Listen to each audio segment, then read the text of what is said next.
દર્શક મિત્રો, ગુજરાત ડિવિઝન ન્યૂઝમાં આપનું હાર્દિક સ્વાગત છે। સમાચાર છે વડોદરા શહેરમાં પ્રેમજાળમાં ફસાવી મેલી વિદ્યાઓ કરી અને ધમકીઓનો ચોંકાવનાર કિસ્સો સામે આવ્યો છે। ગોરવા વિસ્તારમાં રહેતી એક ઉચ્ચ શિક્ષિત યુવતીએ પોતાના પતિ પાર્થ રોહિત અને સાસરા પક્ષ સામે ગંભીર આક્ષેપો કરતા જણાવ્યું છે કે પ્રેમના નામે વિશ્વાસમાં લઈ તેની પાસેથી અંદાજે 15 લાખ પડાવવામાં આવ્યા હતા। યુવતીના જણાવ્યા મુજબ મેલી વિદ્યાઓ કરી તેમજ આપઘાતની ધમકીઓ આપી તેના પર લગ્ન માટે દબાણ કરવામાં આવ્યું હતું। સાથે લગ્ન પણ બનાવટી કરવામાં આવ્યા હતા અને લગ્ન બાદ સાસરા પક્ષ દ્વારા માનસિક અને શારીરિક ત્રાસ આપવામાં આવતો હોવાનો પણ યુવતીએ આક્ષેપ કર્યો છે। હાલ પરિસ્થિતિ એટલી વંશી થઈ ગઈ છે કે યુવતીને જાનથી મારી નાખવાની ધમકી તેમજ એસિડ એટેક કરવાની ધમકીઓ મળી રહી હોવાનું તેને જણાવ્યું છે। ગોરવા પોલીસની કામગીરીથી અસંતુષ્ટ યુવતીએ વડોદરા શહેર પોલીસ કમિશનર પાસે ન્યાયની માંગ કરી છે અને કેસની તપાસ ઉચ્ચ કક્ષાના નિષ્પક્ષ અધિકારીઓને સોંપવાની માંગ કરી છે। યુવતીએ પોતાના પરિવારને સુરક્ષા આપવા આવે તેમજ સમગ્ર મામલે કડક કાર્યવાહી થાય તેવી પણ અપીલ કરી છે। રિપોર્ટર ભરતભાઈ સોલંકી। મને ન્યાય જોઈએ છે। મારા ફોટા વિડીયો તેના મોબાઈલમાં જેટલા પણ ફોટા વિડીયો છે એ બધા ડિલીટ મારે અને મને એની બાહેધરી જોઈએ છે। મારો હજી પણ એક ફોન એની પાસે છે જે ફોનમાં મોટા ફંડ ટ્રાન્સફર થયેલા છે।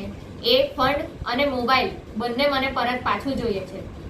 અને એના મિત્રો પાર્થ રોહિત પોતે અને તેના મિત્રો જેમાં આકાશ રોહિત, જલ્પેશ, કૃણાલ અને ધ્રુવ આ જેટલા પણ એના ભાઈબંધો છે મારી પાછળ અવારનવાર એ લોકો રસ્તામાં હેરાનગતિ કરે છે એ બંધ કરે, મેસેજો કરે છે એ બંધ કરે છે। અને જો મારી માંગણી સ્વીકારવામાં નહીં આવે તો ડિપ્રેશનમાં આવીને જો હું કોઈ પણ ખોટા પગલાં ભરી લઉં એની સંપૂર્ણ જવાબદારી પાર્થ, તેના પરિવારની, તેના મિત્રોની અને પોલીસ અધિકારીઓની રહેશે। જી બેન, પોલીસ અધિકારીની શા માટે?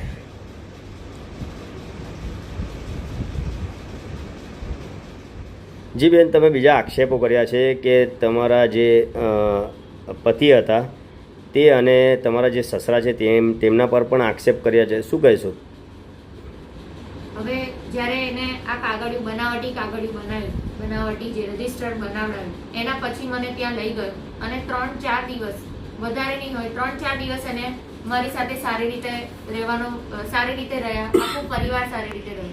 પણ જેવું 4-5 દિવસ પૂરા થયા, 4-5 દિવસ પછી મને ખ્યાલ આવ્યો કેમ કે હું ત્યાં હતી ત્યારે મેં જોયું કે આ જો આ રીતના ભૂવા જાગરિયા કર્યા છે અને આ ભૂવા જાગરિયાથી તાંત્રિક વિધિઓ કરીને એના ફાધરે મને ત્યાં લઈ જવાનો પ્રયાસ કરેલો છે અને આ મારી પાસે સબૂત છે। આ બધી સબૂતો મૂક્યા પછી પણ મને પોલીસ સ્ટેશનથી ન્યાય નથી મળતો, પોલીસ તરફથી પણ મને ન્યાય નથી મળતો। હજી પણ હું કઈ વસ્તુ તમને બતાવું અને એટલા અભદ્ર વિડીયો મારી સાથે બનાવડાવી દીધા છે કારણ કે મને તમે માનસિક કઈ ને કઈ પીવડાવીને માનસિક વસ્તુઓ પીવડાવે પછી મને કેવી રીતે ખ્યાલ આવે, કેવી રીતે બેસુધ થઈ જતી હતી હું, મને કઈ ખબર જ નથી પડતી અને એ જ સમયે મારી સાથે એવા વિડીયો બનાવડાવી દીધા અને એ જ વસ્તુની ધમકી મને અત્યાર સુધી આપી છે।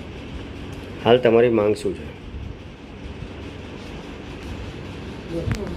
તમારી માંગ શું છે? ચેનલને લાઈક, શેર અને સબસ્ક્રાઇબ કરવાનું ના ભૂલશો। ધન્યવાદ।